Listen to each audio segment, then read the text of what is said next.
Welcome to TCN Talks and Anatomy of Leadership. We continue our conversation in Part 2, Hospice Ethics and Capitalism. A powerful conversation with UVA Darden School of Business. And now, here's Chris Comeaux. So we didn't really get into that much in your class, Lauren. We touched into it just a little bit, but could either one of you speak to that is AI a enabler for more localized to compete at broader levels? I've said that out loud as a hypothesis, but you two are great experts to ask that question too. Yeah, I think what you're seeing for sure from my perspective is small businesses can be founded very quickly. Certainly software businesses can be whipped up immediately, because of agentic AI and Claude Code and Codex with OpenAI. When I was a business school student, like I mentioned back in 2001, Dinosaur, we learned business principles, operations, marketing, strategy, etc. But the one thing I wish I knew how to do was to code, was to quickly build up an app or website or anything like that. Now, any business leader can do that. Now, how does that affect hospice? That's important for hospice too. The technology touch points, efficiencies, kind of knowing where your staff should be when. You can quickly and with low costs automate these things. So smaller hospices, I would think on that side, can compete with the big boys very quickly at low cost. So I agree with that hypothesis. It's still the human touch part. Like, I'll never want an AI robot to, be the last thing I talk to as I exit this earth. So Amen. I can't see full AI takeover of this business ever. Absolutely agreed. Reasonable people disagree, but even if we grant that AI is a neutral technology, its deployment isn't. There are values baked in to how we use these different tools. So while on one hand, absolutely, we're seeing smaller firms, startups be able to leverage generative AI to compete with big incumbent firms. I mean, think about big law firms in the country. You're seeing really interesting startups in that space being able to capture huge market value exactly through some of these tools. But in the hospice context, I think the question again isn't whether we use it, but how. So are we using technology as replacement or a substitute for care, or in the service of expanding it? So I grew up on a farm in rural Pennsylvania. I could imagine that for a nonprofit hospice with mission-aligned values, telemedicine could mean reaching patients who would not have had any other care at the end of life. But that doesn't mean that we're sending robots into every room or substituting telemedicine for that high-touch, meaningful, caring relationship that nonprofit is known for. So I think what we don't want is the technology replacing the care, but enabling it in contexts where people otherwise wouldn't have had access. Yeah, you guys are both, again, great. We actually launched, we've done 7 years of research. There are 8 challenges facing every hospice palliative care program. We then launched in 2026. 25 is future councils. So they took each of those challenges and unpacked them. And of course, one of them was technology. And the conclusion of that team is what you just said, Lauren, is that it will be to augment, not to replace the humans. So where do we deploy it? To actually augment. And it's what Steve alluded to, is putting people at the right place at the right time. Although I do think that, as we know going forward, there's just not going to be enough humans for some of the demands, especially in healthcare, because the baby boomers are aging. So one place I could see it potential is maybe like delivery of durable medical equipment, because those drivers are very difficult to actually get. And, you're competing against Chick-fil-A and Walmart for that, actually, for those workers. And that could be a very logical place going forward, but it's going to be very interesting to see. You both document the efficiencies and the risk that private equity brings into hospice. If you zoom out Is PE fundamentally misaligned with hospice, or has it just been maybe poorly implemented in certain cases? I'll just piggyback on what you said earlier, Chris. I think it's not necessarily that it's the wrong fit in every case. I mean, bringing capital, standardization of the back end, operational discipline. You could imagine cases where these disciplines would be helpful. But I really do think it's at the point of exit and the time horizon of return that investors are expecting. You know, the 5 to 7 year time horizon of private equity is a fundamentally different one than what it takes to build lasting community trust, invest in staff development, stand up a pediatric hospice charity care that's never going to generate a return. So, from that perspective, I think the documented patterns that we've seen in PE backed hospice that we highlight in the case, whether it's cherry picking patients, stretching these nurse to patient ratios, they're not surprising. As Steve said, show me the incentives and I'll show you the outcomes. As I like to tell my students, follow the money, right? So I think what I try to get across to students, always several of whom are going to private equity, it's not that private equity is populated by villains who are trying to undermine end of life care. It's that the model creates these real structural pressures to behave in certain ways, to create that investment return on a certain time horizon, even if those people are well intentioned and would like to behave otherwise. Lauren really made a good point. I do think they're not structurally aligned. I think it is. You show me the incentives, I'll show you the outcomes. They are, hospice is around trust, it's around community, it's around discipline, restraint, kind of the spiritual elements. If you start taking these apart and saying, oh, well, I don't need a social worker, I don't need a chaplain, I'll lower my staff, the profits will go up. What are we actually doing? I just think there's a misalignment here. Hospice is a sacred thing. Those final moments, what does an extra dollar matter in our society at that point?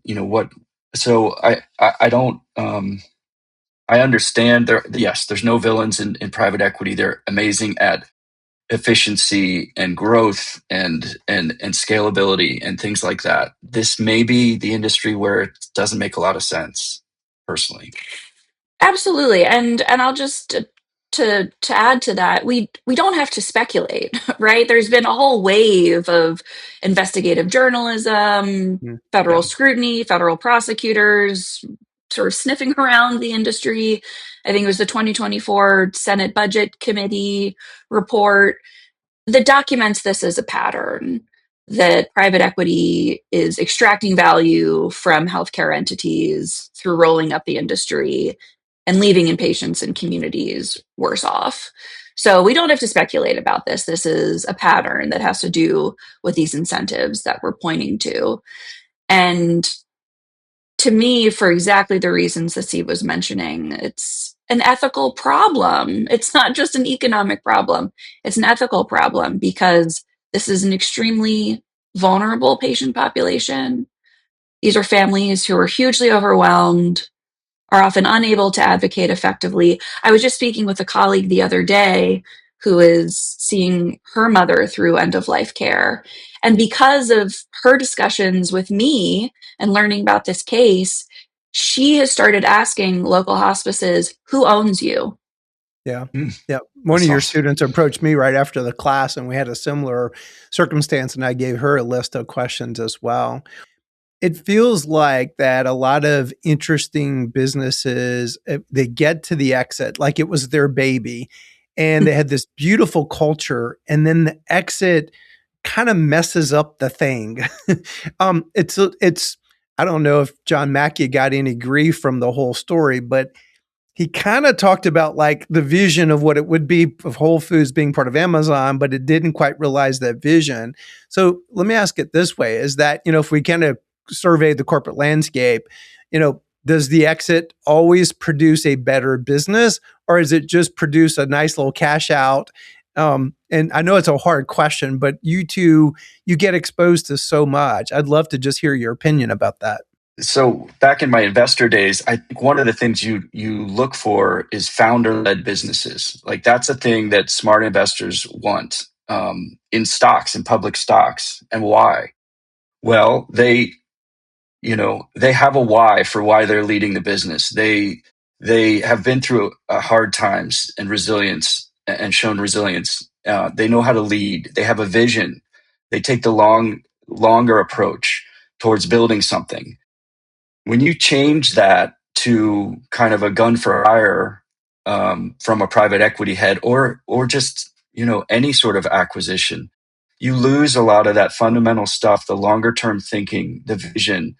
And here, hospice is like we've talked about. There's a spiritual component. There's a societal component. It needs to be more matched in terms of long term vision and stakeholder values in terms of the government, the community, not just shareholder focus. So I don't know if I've answered that very well, but I completely agree with your statement. I love your answer, actually. And you, man, those were such good pearls about the founder stuff, because I think we've actually seen a lot of that in the early days of hospice, and a lot of those founders have retired. Now, interestingly, I was the baton generation where I took that baton from someone else, just bought into it, and then we're just porting it into this thing that we're doing via Teleas. In fact, we're getting multiple batons, but it's more of a partnership.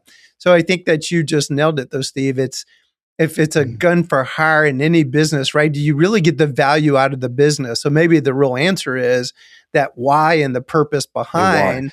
Yeah. And I was going to say, you have your why, like your founding story of why you're in hospice that you've told to our students. You have a why, and that's why you can be a great leader here and be compassionate and be successful in it. And some secondary people that aren't the founder can do that. But it's harder.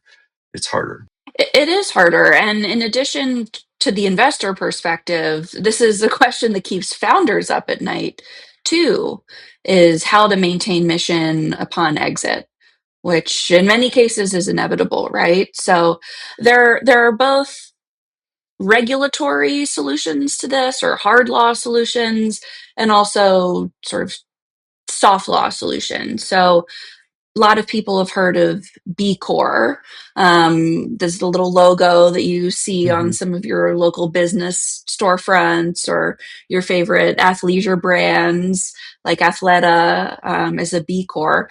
B Corp was founded in part by Bart Houlihan, who had founded And One, which is an athletic basketball clothing company, who at the point of exit was seeing mission drift and wanted to create a bulwark for other founders against that kind of challenge, conundrum, or heartbreak at the point of exit. So this would be sort of a non-legal solution. You can become a certified B Corp to preserve mission at the point of exit. There are, I think now, thousands of B Corps around the world. And then in the United States, there are also some regulatory solutions to this. So in this country, as we know, corporate law is at the state level, so firms have to incorporate in individual states. And I think now upward of 40 states offer a benefit corporation legal designation, which allows a firm to incorporate itself as both having obligations to stakeholders and to shareholders. So really holding that mission close at the heart of the company, again, regardless of who owns it. So these are some ways of protecting against mission drift at exit, but they're not panaceas. I could talk all day about some of the challenges of these forms, but they are available to founders, and we do see increased adoption of them across different sectors. Well, we didn't even bump into this when we did the case with each other, but the early days of TCM, we were an LLC. We did it for expediency.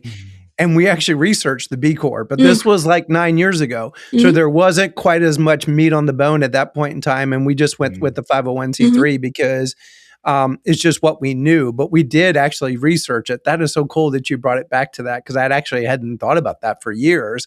But you're right, I am actually seeing that more and more, and it is an interesting way of kind of threading the needle between the 501, because I imagine as a B Corp, right? You could do anything as far as whatever capital access that there is for a typical for-profit type entity, whereas the nonprofit, we should have a follow-up discussion sometimes. There's a guy in the early days of one of our national associations said, I have a feeling you're going to figure out how to create a public kind of private hybrid.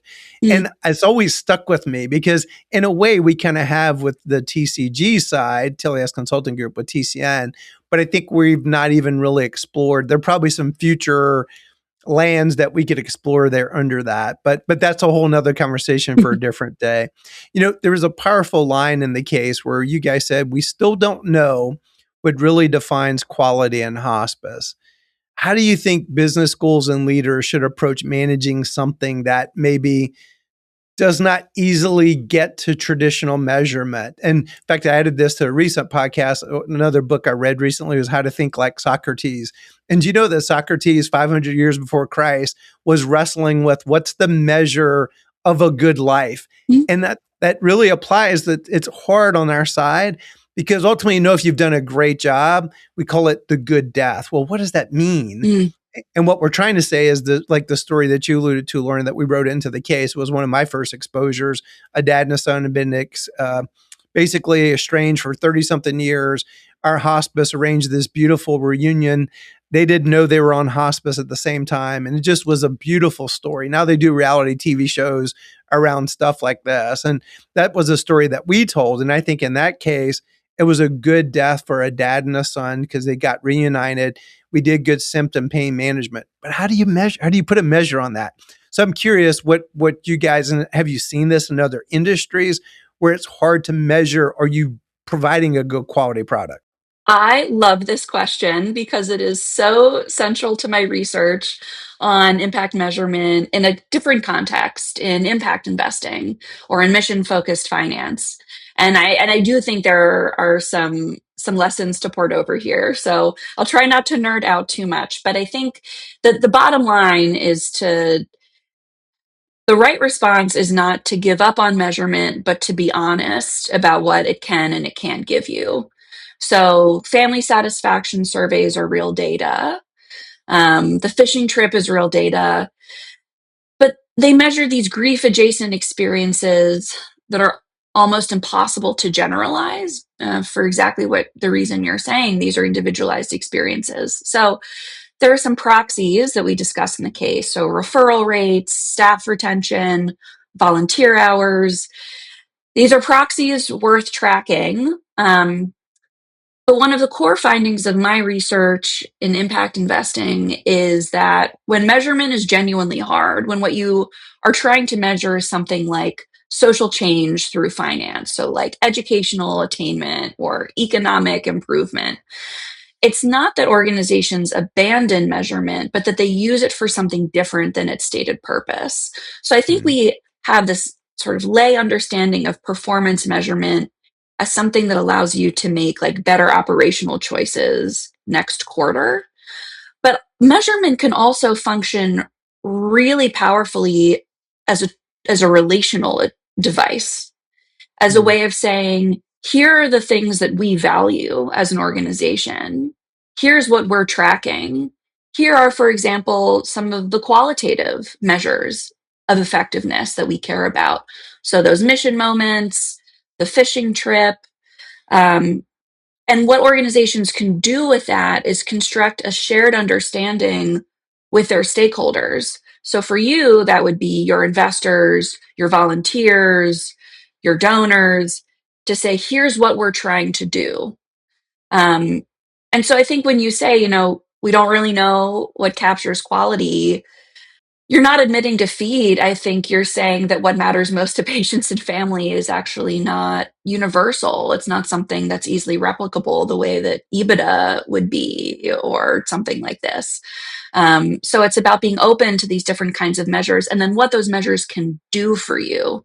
And I think that relational piece is really core. That's so good, Lauren. You're making me want to go back. It's interesting. We're going to have Jim Collins on in the fall. And, his whole thing to Good to Great, he wrote a companion piece for for basically socially minded. I want to go back and feel like there might be a Pearl in Collins, a companion for the whole concept of the economic engine that I think might have so anyway, that's a homework assignment for me. There's something in what you said makes me want to go back and look at that. Steve, is there anything you want to add to that?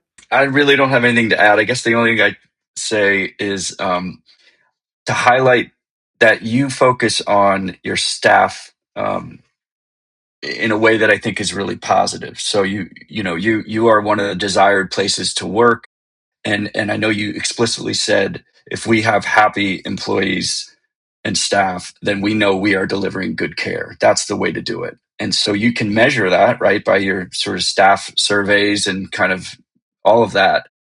And I just think that's a great through line to the whole mission of your organization. Yes, of course, it's hard to get a customer survey from somebody who's passing away. You can talk to their family and you can get some other hints at how you're doing. But I think your focus on staff is really smart and a good way to do it. That's cool. Well, late breaking. So TCM was named Modern Healthcare Best Places to Work in America 6 years in a row, and 6 of our TCM members won as well, we're so proud of them. That's really cool. Well, let me ask you guys these last couple of questions as we go into the last maybe 10 minutes or so. If a group of executives was sitting in a Darden classroom discussing this case, what's the one question you would want them to leave just still wrestling with? Like, there's so many questions. I walked out of the class because you had such amazing students, Lauren. But what question would you want them walking out still wrestling with? And by the way, Lauren, you use questions in a brilliant way.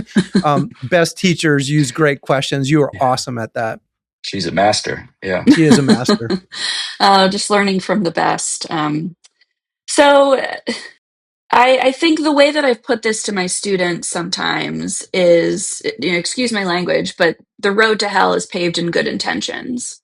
So, imagine that you're the leader of a hospice, and imagine that you have all of the right intentions to preserve mission.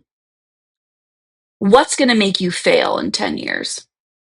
Like, if you could imagine that in 10 years, looking at the reality of the business that you operate, you probably don't have return customers. You have grief-stricken families who are, for very understandable reasons, unable, unwilling, incapable of speaking up, giving you real kinds of feedback that you might get in other lines of business. You feel this pressure from the 80 to 85% of for-profit hospices. In 10 years, if I tell you that your mission failed, tell me why that was the case.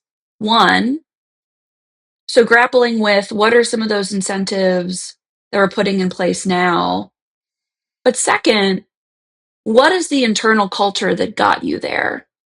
Like, what went wrong in your organization such that this mission that you care so deeply about somehow got pushed to the side? And actually, I think this comes back to the measurement question too. So I know from my research that organizations that have this strong, I call win-win belief, that we're doing well and doing good, that by delivering this product or service, we are creating social value, those organizations tend to underinvest and looking for disconfirming data.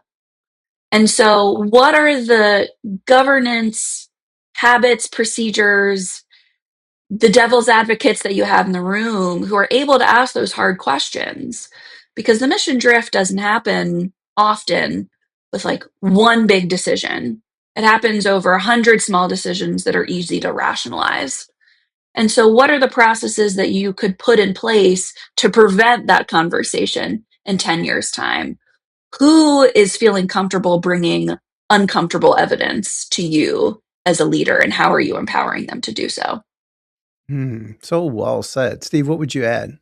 The question is kind of like what remains sacred for a business as it grows. You mean every business, nonprofit or for profit, would like to grow. Sometimes growth, right, for you is a bulwark for the nonprofits. It's like a moral imperative in some way.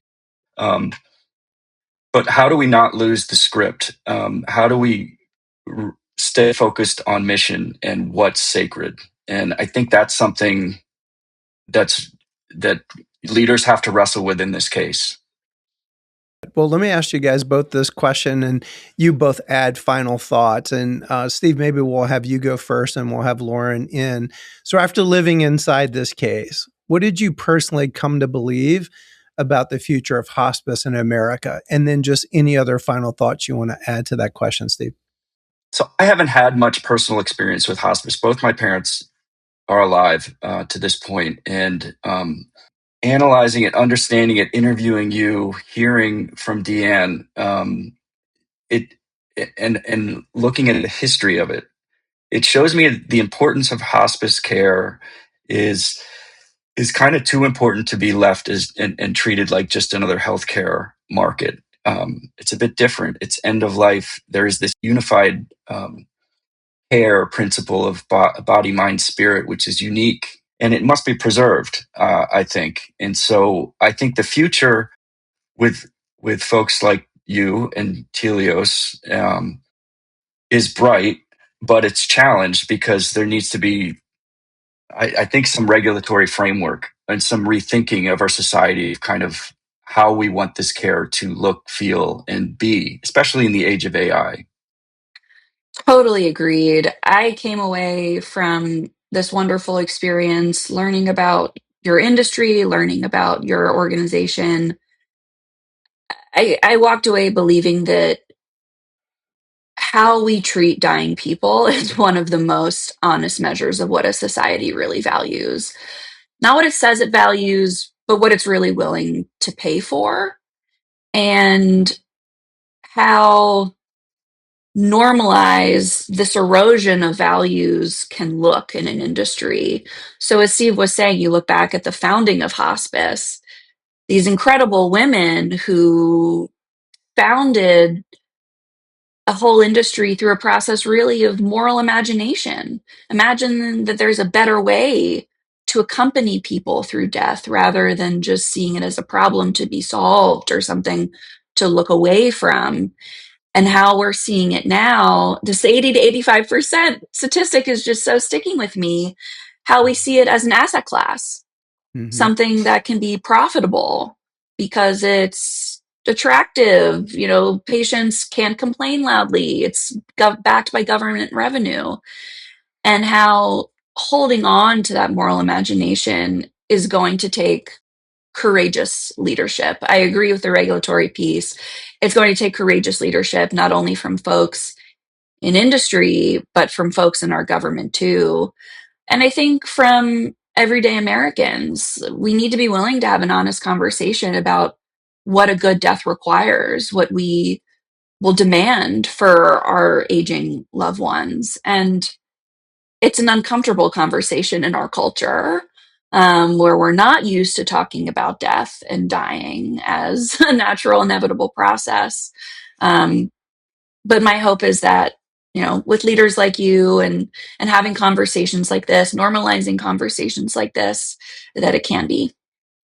Well, kudos to both of you, because I'm learning just listening to both of you, because seeing our world through your eyes has been such a gift. I had no clue. Kudos to Jim Bolton originally having the vision behind this, but to get two brilliant people like you and then your students, Lauren, involved around this case, it's kind of put wind in my sails as far as what we're doing. You probably both don't know this, but it was in national news. By the time we're taping this, it's the last week. By the time this show airs, it'll be summertime, so it'll be a couple months in the rearview mirror.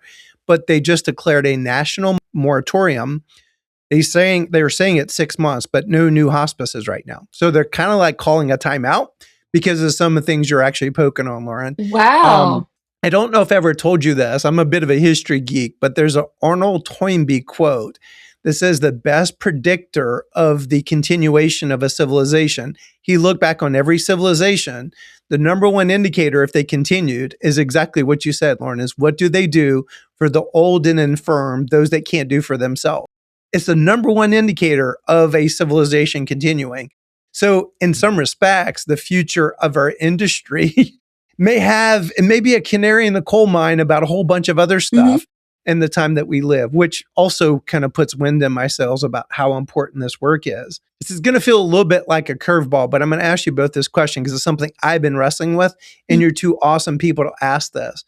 I wonder, we kind of alluded to it in AI stuff, is the age of these global corporations going to change going forward, that the most value is going to be more of a mid-sized company because of what AI and technology can do? That in the past, the only way you could get there was these huge amounts of capital, enterprise class software systems, et cetera. And you probably know why I'm asking you that question, right? It's a bit of a leading indicator for us. Like, is this the right time to be doing what we're doing? Because you don't have to be part of a huge chassis. I know we have some healthcare listeners as well. But if you look at what's happening with healthcare systems, they're bulking up to these billion-dollar systems. And what they're basically saying is you're not going to survive unless you're 4 billion, or I think the number now is like 10 billion. But if you watch at what's happening, they're creating overbloated bureaucracies that are actually not making healthcare better. Cost goes up, quality goes down. And effectively what they've done is just create a big balance sheet that could withstand a whole lot of storms. But yet that doesn't bode well for the customer. So I'm just curious if any thoughts on either, because you got such an interesting purview and all the other work that you do. So not trying to lead the witness, I'd really love an honest answer based upon what you're seeing. Well, it's not only that that model can be bad for the customer, but I think about the employee perspective too, particularly in the age of generative AI. You know, the pendulum swinging on AI, and we're coming towards some big labor market disruptions. And we see a whole set of startups now coming on to the market saying our strategy is that people can be automated and we can do more with fewer people. And maybe that's true in some cases, but I think what's left out of that conversation is human dignity. And employees are people. We want purpose. We want to feel a connection to what we do with our hands and our minds and our bodies during the day. We want to feel like we contribute meaningfully to our society. Now, I think there are some important, like, civilization ramifications for that, democratic ramifications for that. But even just looking at the employee base of some of these huge organizations, I think the human dignity, respect, and maintaining a sense really of purpose for people is harder to do as some of these organizations scale and people feel more like cogs in a machine. And I think the pendulum's going to swing back when people feel that dignity might be worth more. That's so well said. I did a podcast with Daniel Pink, which was what a incredible opportunity to do a podcast with Daniel Pink. And he was around his book, A Whole New Mind. And actually, he predicted a lot of what you're talking about, Lauren. And he wrote this book during the Bush administration about the advent of AI. And he talked about just this more, like the future is going to be about storytelling, creativity, symphony. He created like almost like an inventory of future superpowers, but was very much in line with what you just said, which is pretty awesome. I guess I'm perhaps more optimistic that just the innovation and creative spirit in America, particularly, but around the world, there'll be a lot of innovation around AI startups, and that humans will always be needed. I know in just case writing, we use the AI tool all the time, and writing is one of the things you would think would be disintermediated or replaced right away. But I almost find it that I'm moving from more researcher writer to kind of project manager. I'm on that continuum where I use it to help me research and even write sentences here and there and things like that. But I am still needed. I still need to reach out to executives like you, conduct interviews, and piece together facts and kind of think about how to frame a story in a case to make it interesting in the classroom. And I see that in most industries. But then again, over the weekend, I saw two things. I saw a robot, I think figure robot. They were showing the video of the humanoid robot, I don't know, taking things off a conveyor line, and they were competing against a human. And they showed the human taking bathroom breaks and things like that. And it's just like, yeah, they're coming. They're coming from many jobs. And there was also an investor, a prominent investor, I forget his name, who mentioned he's using more and more agentic workflows in their investing process. And he said that it's gotten so much better in the last 9 months that he went home from work on a Friday, like profoundly sad for humans and kind of what the future of our purpose is. And knowing that even high PhDs, high performing people are going to get replaced by this stuff. Like, what does that mean? So these are big questions. Wow. Well, again, I just want to thank both of you. Lauren, I'm going to go on record right now. I'm going next year to your class because I think just being around both of you is Awesome. it's good for me. And I'm sure that Deanne and Jim, and I'm sure Tara, whomever from Carolina Caring, just go ahead and book it because I want to be around you guys again. I've just learned just listening to both of you. And thanks for the work that you're doing. Please keep doing it.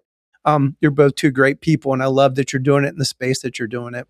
So thank you. And to our listeners, we want to thank you. At the end of each episode, we share a quote, a visual. The idea is to create a brain bookmark, a thought prodder about our podcast subject. This one's going to be a fun one to further your learning and growth and thereby your leadership. We're going for a brain tattoo. We want it to stick.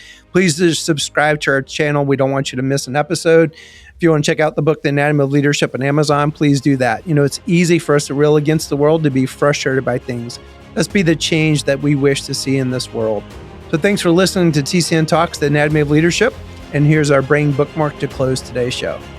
Care should be a relationship, not merely a transaction.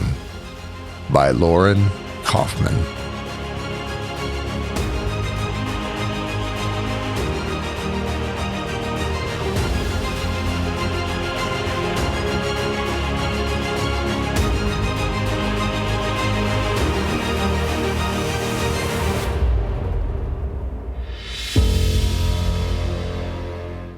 Thank you, USI, for sponsoring this podcast.